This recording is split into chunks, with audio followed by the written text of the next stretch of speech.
I got the divorce papers in my email while I was still deployed in the desert. 13 years of marriage ended with a PDF attachment. My name's Nathan, 42, Staff Sergeant, 82nd Airborne. I'd been in Kandahar for 4 months when Becky decided she was done waiting. Subject line read, "Let's be adults about the message." 3 sent, already filed. She'd already emptied our joint account. She'd already moved her new boyfriend Jeremy into our house in Spokane. I stared at the email twice, closed the laptop, took a cold shower, put on my uniform, and went to work like nothing happened. That night, I came back to my bunk, opened my laptop again, replied with one word: understood. No begging, no drama, no threat, just strategy. My bunkmate Wilson looked over from his book. "You good, man? Just some stuff back home," I said. He nodded. That was it. Military guys know when not to pry. Truth is, I wasn't shocked. 6 months before deployment, Becky had started changing. She stopped asking about my day, started working late, hitting the gym more, but never looked tired. New friends I never met. New passwords on her phone. I didn't snoop. That's not me. But I wasn't blind either, so I made quiet moves. I stored our important documents across town, opened a separate bank account, moved my grandfather's watch, my mom's silver, the irreplaceable stuff. Not because I knew, but because I felt. The night before I deployed, she hugged me at the airport. "Stay safe, okay?" Her eyes were dry, like she was saying goodbye to a co-worker, not a husband. That should have been my clue. We met in 2010 at a friend's barbecue. She was finishing nursing school.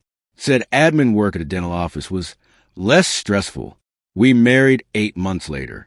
Becky said she was proud of my service, but never understood it. She'd ask when I'd get a real job. 15 years in the Army, multiple tours. That was my career. We bought a house in 2014.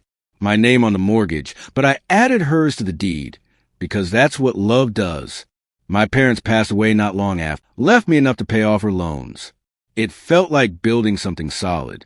But every time I came back from deployment, Becky felt more distant. I didn't sign up to be a military wife. I'm tired of being alone. I got it, but the Army was the only place I felt like I mattered. In 2019, things worsened. Girls' night, weekend trip, friends I'd never met. She laughed more at text than at my joke. I suggested therapy. She brushed it off. I should have spoken up, but I waited. I watched. Then came that email. 2 weeks later, I'm in the mess hall. Phone buzzing. Bank alert $8. 500 withdrawal. Our joint account now held $212. Our saving $47 000 vanished. That night, I called the bank. Becky had been draining it slowly, starting the day after I deployed. I hung up and stood there while others laughed on calls with family. My life was unraveled. Silently, Wilson found me in the hallway. "Looked like you saw a ghost." I told him the truth. He didn't pity me. He just asked, "What's your plan?" That question flipped a switch. I logged into our home security system. There he was, Jeremy, walking my dog, wearing my sweatshirt, drinking from my mug. And Becky, laughing in the kitchen, I had remodeled with my own hand. I didn't raid. I planned, like any mission. Clear, cold, calculated. Called James, old Army buddy, now a lawyer. Requested emergency leave. Started building a paper trail. Everything she tried to hide, I was already 10 steps ahead. 2 months later, I landed in Spokane. Quietly, checked into a motel under another name. Met James at a diner. He slid a folder across the table. Loan paper. My name forged. Becky had taken out $30K against the house. Worse, she added Jeremy as co-applicant, a guy with DUIs and a fraud record. I didn't flinch. What are my options? I asked. James smiled. "Plenty," he said. "But first, you decide, do you want justice or revenge?" I looked down at my cold coffee. I want what's mine, and I want her to understand. Actions have consequences. He nodded. "Then here's what we do." I didn't call Becky. Didn't show up at the house. Didn't send a warning. Instead, I met with James again the next morning. We went over the forged loan application. The signature was enough for a fraud case. The forged refinance documents. The unauthorized transactions. The co-applicant with a criminal record. It was a solid storm. "File it quietly," I said. "No fireworks." "Not yet." He smirked. "You sure you don't want to at least scare her a little?" I shook my head. "Not scare. I want her to feel the silence before the fall." Over the next few days, I moved in silence. Contacted the VA. Froze the equity line on the house. Flagged suspicious activity on our accounts. Put a lien on the property. Told the bank to start an internal fraud review. Jeremy wouldn't be able to so much as replace a light bulb without that flag lighting up the system. Then came the twist. I petitioned the court for an emergency injunction. Reason: forged documents plus financial abuse while deployed. Judges take that very seriously. James filed everything under Service Members Civil Relief Act. When you target a soldier on duty, the law doesn't just side with them, it defends them. I was sitting in my car a few houses down when Becky walked outside, confused, holding a court summons in her hand. Jeremy came out behind her, barefoot, shirtless, holding our dog like a baby. I almost laughed. Then the locksmith arrived. By court order, they were locked out, temporarily but effectively. The house was under legal review. Ownership was being reevaluated. She tried calling, tried texting. I didn't respond. 2 days later, I requested a meeting, neutral location. She arrived, flustered, dressed like she had something to prove. Jeremy didn't come. I laid out copies of everything on the table. Forged documents, bank transfers, security footage, the refinance app with her fake signature, Jeremy's criminal record, and the judge's preliminary ruling. She started crying, but I didn't feel satisfaction, just a calm sense of closure. I don't want revenge, I said. I want peace, but not at the cost of my dignity. She nodded, broken. What happens now? That depends on you, I said. You sign over your claim on the house. You walk away without contesting. You give back the savings you took. And I won't press criminal charges. She hesitated. Then she signed. The house is mine again. Jeremy's gone, probably back to his barstool. The money's being returned. Slowly. She left town. And me? I'm back with the 82nd. Focused. Stronger. Wiser. You don't have to raise your voice to win a war. Sometimes, silence is the sharpest weapon. It had been 6 months since the court ruling. The house was quiet now. No more Jeremy. No more slamming doors or fake laughter.